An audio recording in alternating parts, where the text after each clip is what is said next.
watching NotesIn9. Hello, and welcome to NotesIn9. I'm David Leedy. Episode 130, XPages Type Ahead as Navigation. What does the user want to do?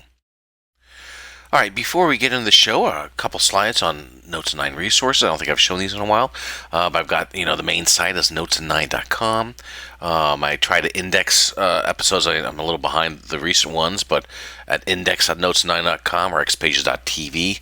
And there's episode and contributor links there and stuff like that. I've got cheatsheet.notesin9.com. And on there, not only can you download the cheat sheets that I've done that you can print and stuff like that, but there is a link on it's kind of hidden, but it's not intended to be. There's a link to an online URL cheat sheet that I did make some modifications to recently. I think Per even sent it to somebody on Stack Overflow is having a problem with URL and stuff like that. So I do have hopefully a lot of examples there. And if you know of other ones, send them to me and I'll add them to the page. In the community, we got XPages.info and OpenNTF.org. Oh my God, OpenNTF! There's just more and more there every day, it seems. So do not miss that if you're an XPage developer. Collaboration info. I've updated the number for Stack Overflow. It used to say 1,300. Now we're over 1,700 questions asked, and most of them answered. There is activity in the XPages forum from IBM, so that's a good place for something that won't fit in Stack Overflow as much. And there's a Google Plus community, and there's even paid sites out there with TLCC and XPages 101, and your ability to engage a mentor for what probably is going to be reasonable fees, and we're going to talk about that in a little bit. But first, let's talk about some news and notes and just what's happening, because it's been a little while since I put a show out. IBM Connect is getting around the corner. Abstracts are in, I guess. I did not submit an abstract this year, primarily because I did 3 sessions last year when I've been a show and tell, and that was a lot of work. So I'm going to be at IBM Connect. I'm just going to try to enjoy it and hopefully have no responsibilities whatsoever. So I'm going to be there. I believe there's going to be a lot of XPages stuff there. So if you are, come and say hi, and we'll talk XPages. Very recently this week, Notes Domino 9.0.1 has been released, and there's a bunch of changes in there. They're always improving things, or at least trying to. And it's kind of interesting on this is one of the things that they changed is some things for the mobile controls, which quite honestly I've given IBM a very hard time about. The not having transitional events, as you transition from page to page on mobile control. So I'm extremely excited to have that in the product, and I thank them for listening. However, it's possible that it might not be what we thought it was going to be or what we wanted it to be. I don't know. I've not played with it. I've not installed 901 yet. That's going to be a weekend project.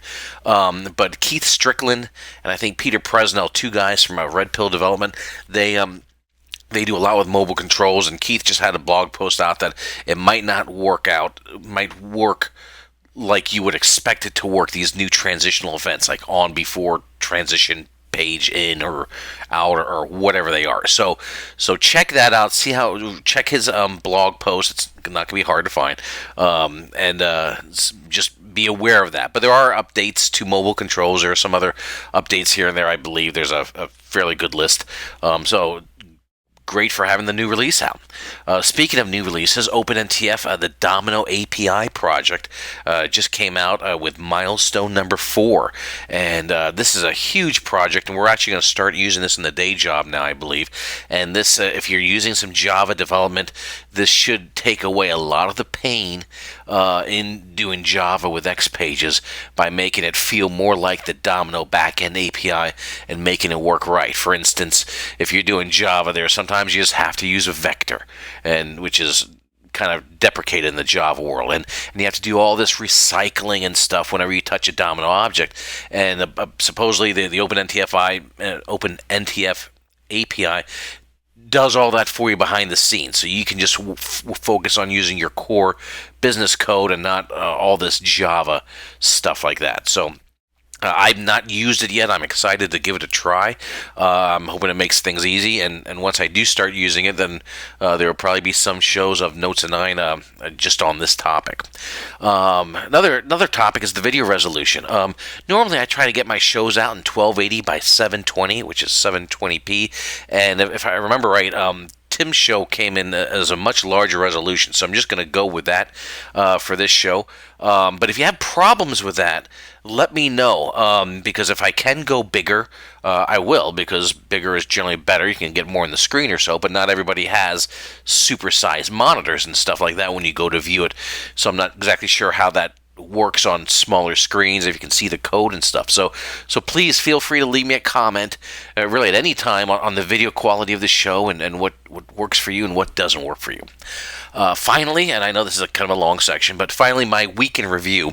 I do XPages in the day job. I still do some client work, but I do a lot of XPages, and this past week, it sucked. I had a really bad problem. I struggled with something dumb for two and a half days or so. I had a lot of people trying to help me, and finally Declan did find the answer. And I do appreciate all the ones who did try to help me. And there's a Stack Overflow question on my problem and the answer, but the short of it is what I was doing is I was trying to have a field, an edit box, where you would type in and then hit enter, and then it would do something that I wanted it to do. And what was happening was my code was running twice. So I guess on some browsers, you hit that enter button, it submits the form, right? So I was just trying to do a partial refresh link to that edit box, but so what was happening is two refreshes were going on, the partial and then the full form submit.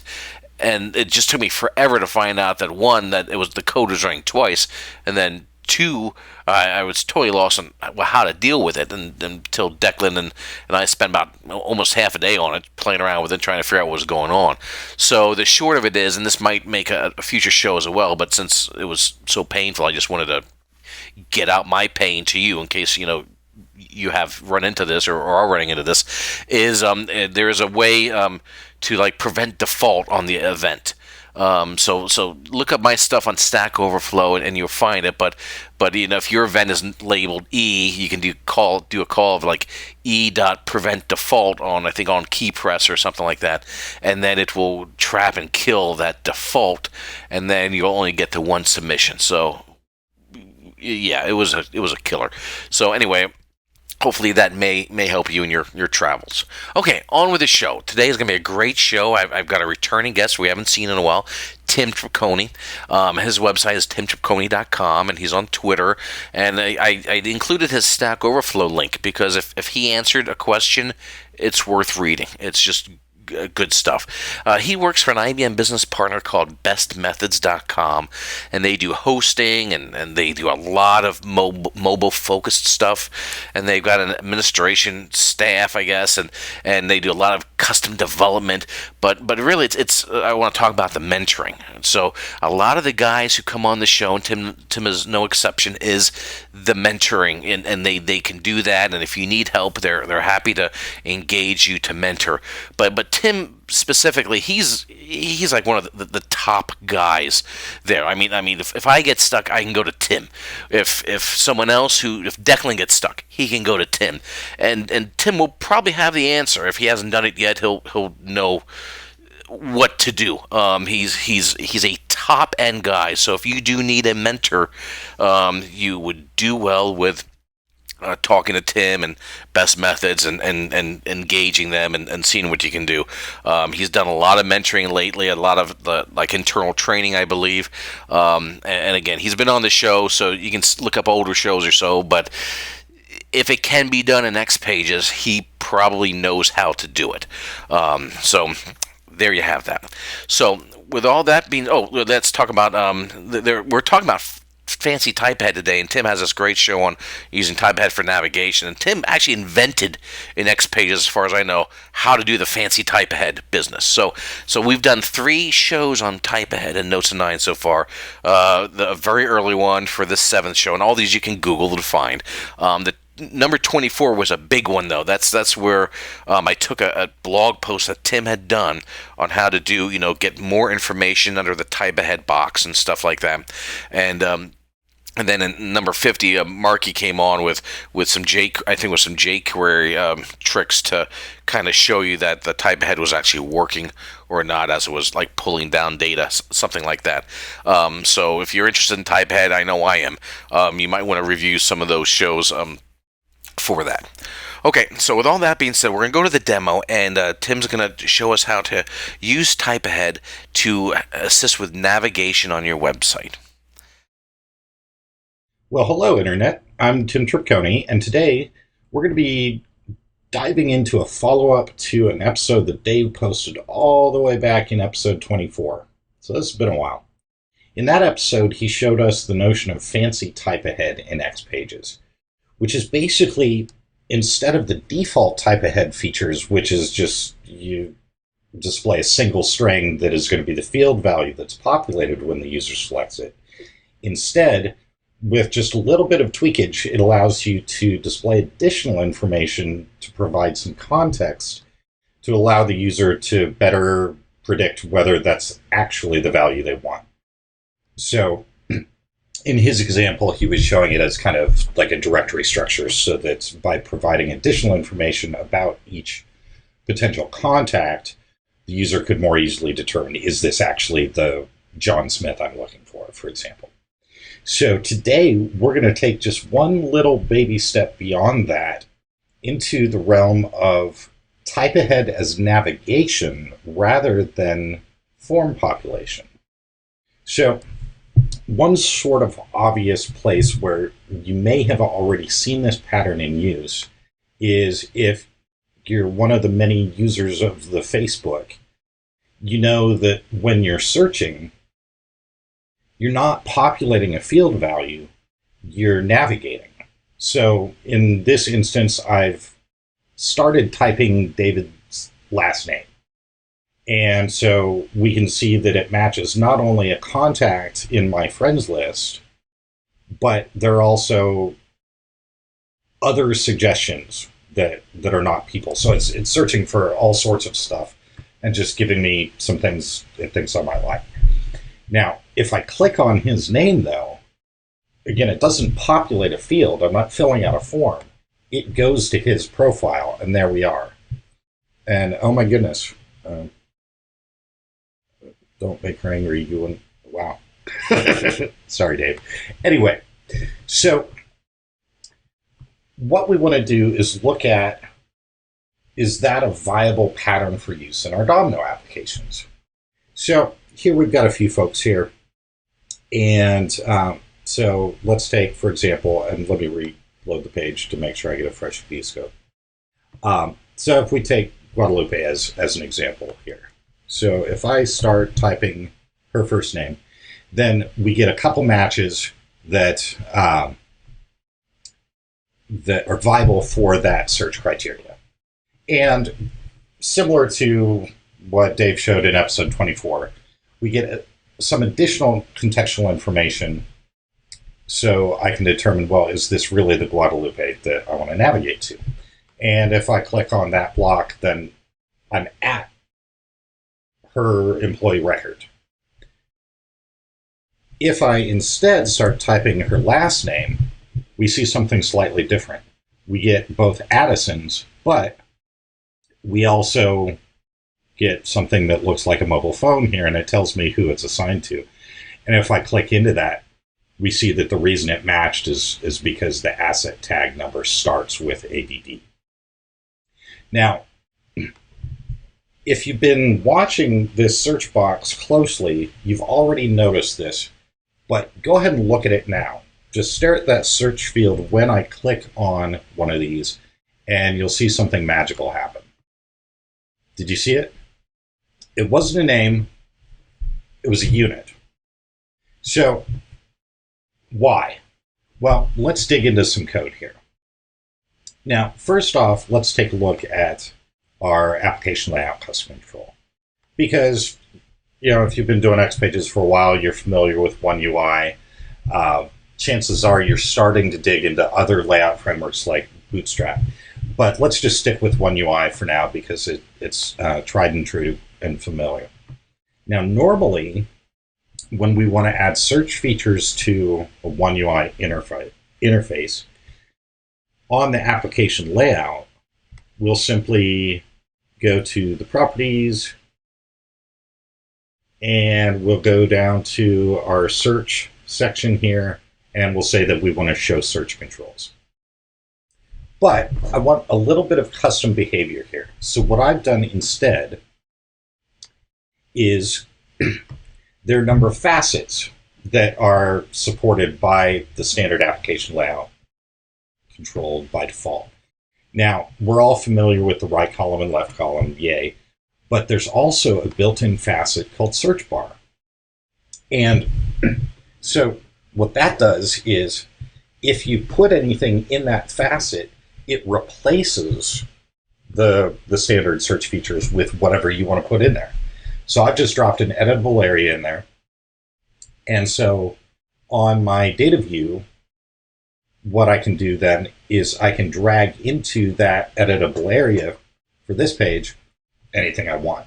Now, in this case, what I've done is I've created a custom control that I call search field One UI. Now, you might notice there's also a deprecated one. So I'm going to show you that one just real quickly, because if you've watched episode 24, and you should for context, then you're already familiar with the premise of I need to set up var so I can get a handle on what the user actually typed. So request scope variable. And then specifying a value list that's going to return an unordered list HTML markup with list items for each match. And you've already seen the notion of this span with a class of informal to tell it, all of this isn't the value I want to return. This is just additional information for the user. Now, to continue this example, I'm going to close out of this one and just dive into what I do now. And so it's identical, except that I've crammed the entire value list into a single EL expression. The reason I can do that is because I've gone into my faces config and I've defined me a managed bean here, and I just called it typehead navigation. And that refers to this Java class. In expression language, if it's any sort of read context, then the property that you specify is automatically translated to a getter method. If it's a write context, then it's automatically translated to a setter method. Now, in this case, it's always going to be a read context because we're always retrieving a value list. So if we go to our typehead navigation class that we registered as the managed bean, well, I registered as managed bean, and we look at this get typehead results method. Now, I've split this out into a bunch of methods. So when we look at this, it does almost nothing. I'm just saying, try to get something out of a map. And if it's not already there, then get the search results and put it in the map. The whole reason I'm doing that is because one of the things that we can do now that this is a managed bean is we can scope it. And if you were looking at the faces config earlier closely, you might have noticed I've scoped it to the application. So as a result, I can have this internal map that when I type a search query, if it's something that anybody else has typed during the scope of the same application scope, it doesn't have to search again. It just returns the results.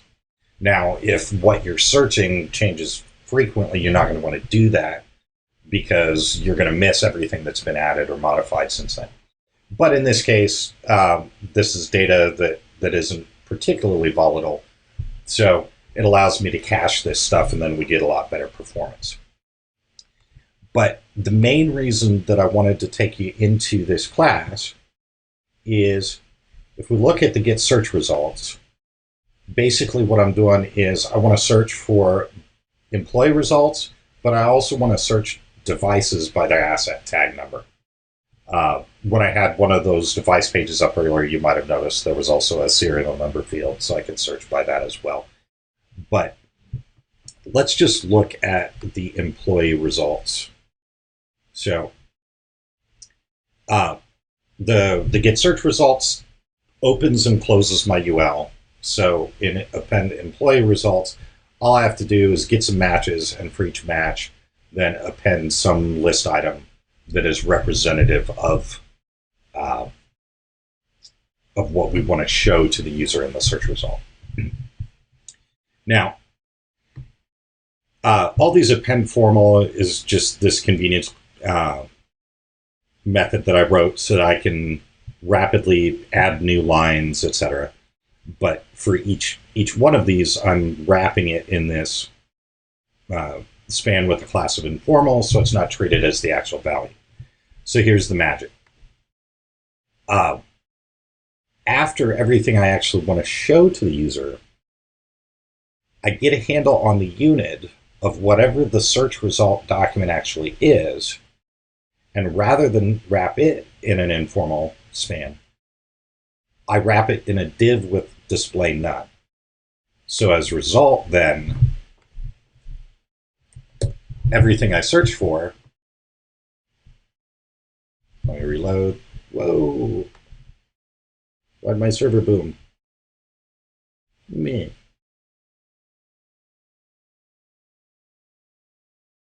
Well, anyway, you remember what it looked like. So I, a name and a picture and contact information, but the unit doesn't actually show up. That's just because it's suppressing it via CSS. But because it's not inside informal and it's the only text that isn't, what actually gets treated as the field value is the unit. So if we go back here, there's one other bit of subtlety here, and that's on this input text. Go away, task manager. I've simply defined it on change event. And what this does is it redirects to the sort of built-in URL syntax that you use when you've set in your form properties what XPage you want associated with any document that uses that form. So what that allows me to do then is I can search for people or devices or office locations or expense reports or whatever, and I don't have to care what XPage I want to take the user to. I can just use this $open document.xsp. I do want to open a document, and I want to pass it the document ID. Now, because I've bound my search field to a viewScope variable, then I can fill that in as the search query. So when they select a value and it tosses a unit in the field, that automatically triggers the onChange event. So we get this context redirect to page. So then it looks at the form design and says, oh, you're looking at an employee record. Well, the employee form says you need to open the employee one UI XPage, and so then it looks at the action and document ID to see which document it's actually opening with that XPage. Whereas if it was an Android instead, then that would say, oh, well, that's the mobile form, and the mobile form says you need to open the device one UI XPage instead. But then the result is that that we can use type ahead then as navigation, not just as an aid in populating form values. And that's the demo, and I thank Tim for coming on. I really appreciate it. And if you have any questions for him, for God's sake, ask him. But if you have any other questions for me, here's my contact information, and I thank you for your time.